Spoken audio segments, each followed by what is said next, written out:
Okay, welcome back.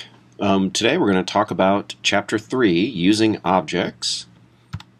And in particular, we're going to start out with an introduction to what's called Object-Oriented Programming.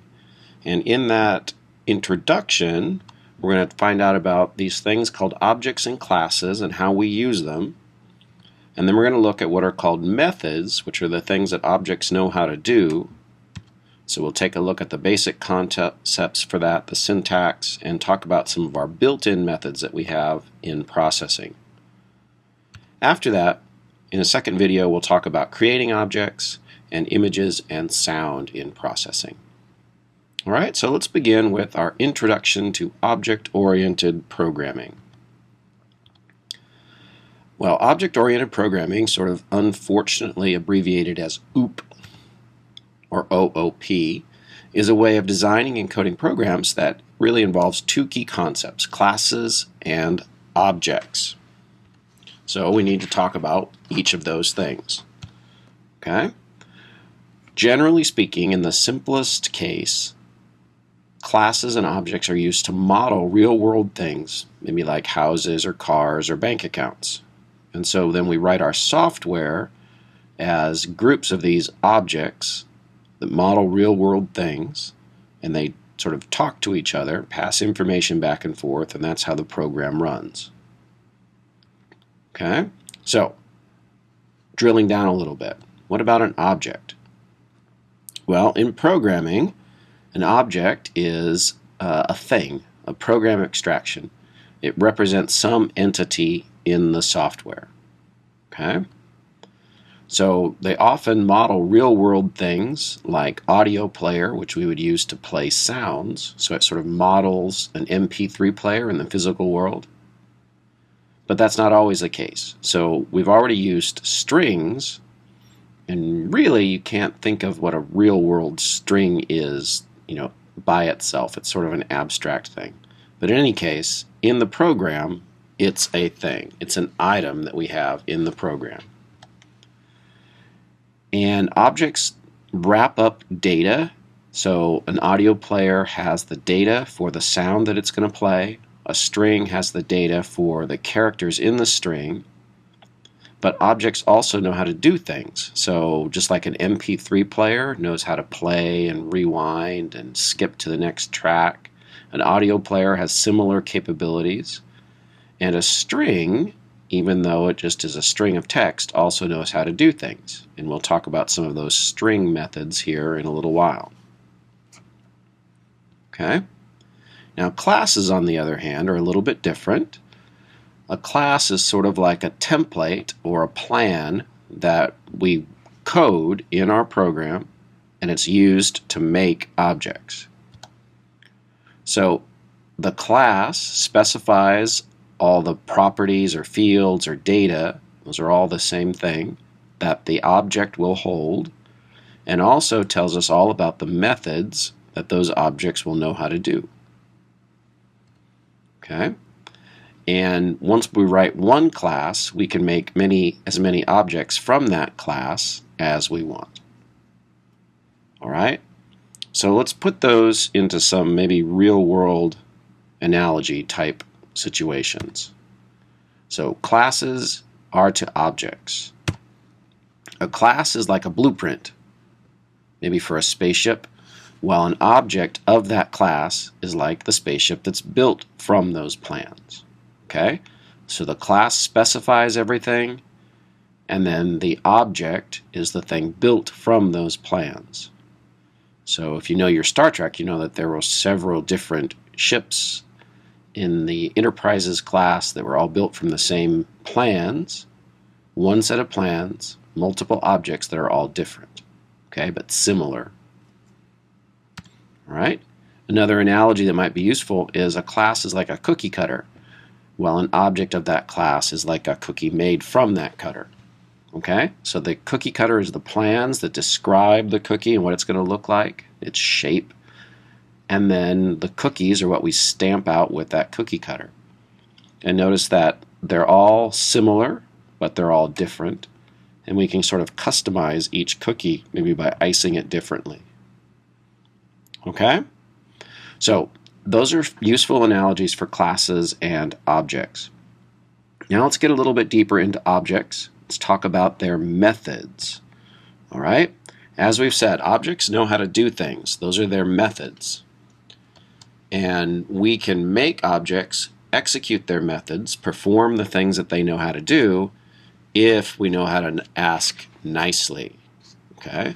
And so that's what we need to think about, is how do we ask nicely in order to make an object do what it can do? Well, we ask nicely by using an object's reference variable and what's called the dot notation. Okay? And so the dot notation looks like this.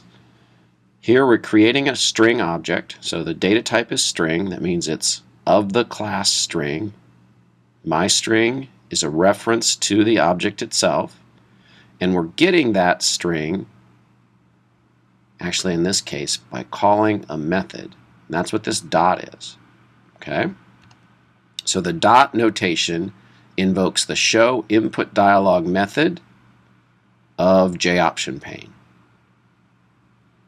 Now, if you have sharp eyes, you may have noticed that JOptionPane is a class, not an object. And how can we run a method from a class? Well, we can in certain instances, but don't worry about it right now. Those are called static methods. Okay?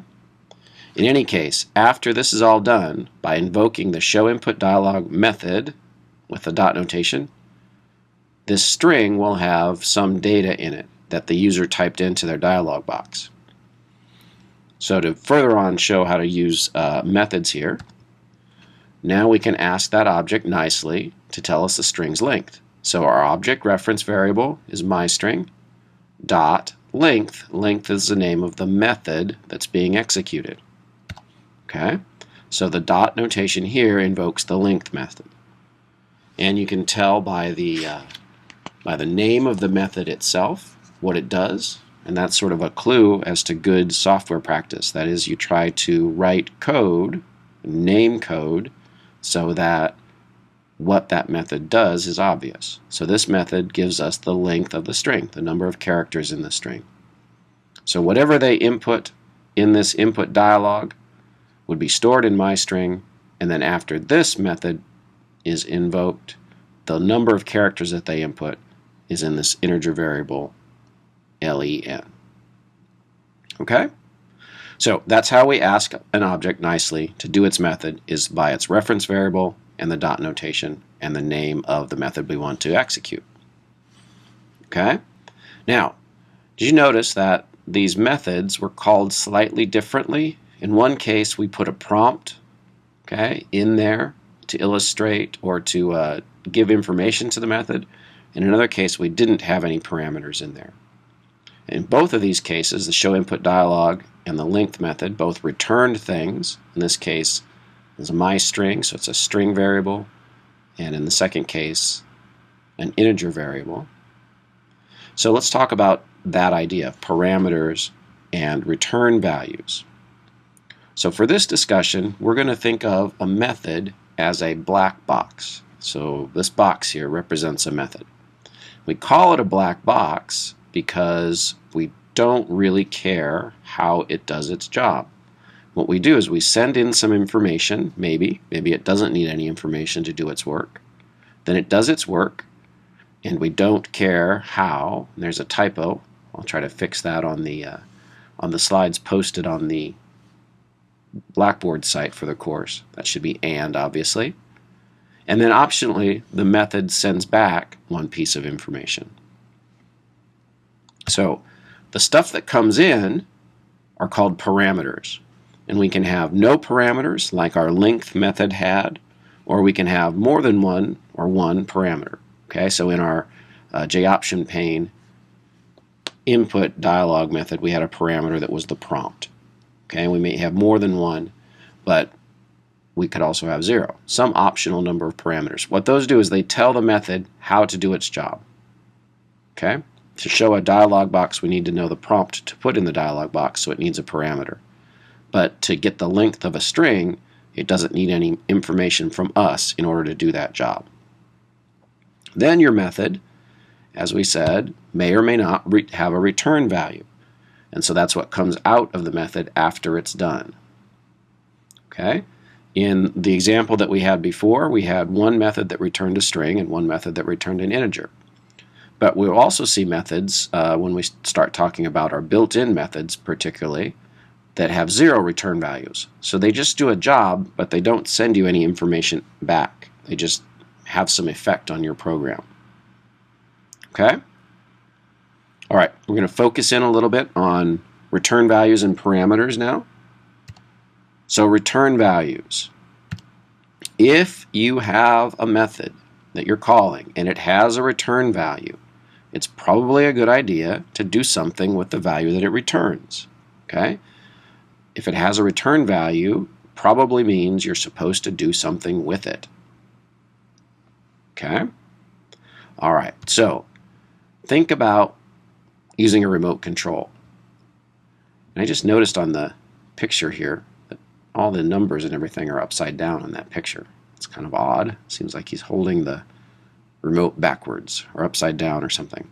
In any case, what would happen if you use your remote in a room where the TV isn't? So let's say I don't have a TV in my kitchen, but I use the remote control in the kitchen. What happens?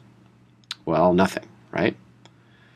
So in that analogy, think of the remote control as the method. We invoke the method by pushing one of the buttons, and it sends back a return value, which is an infrared beam that comes out of the end of the remote. But if there's nobody there to pay attention to that infrared beam, if we don't save that value or intercept it somehow, then nothing happens. Okay? In other words, if the TV doesn't see it, the desired effect doesn't happen. So we have to make sure that if we have a method with a return value, we probably need to do something with that value, like save it in a variable or incorporate into some other type of instruction or something like that, but we should do something with it. Okay? So continuing on with this,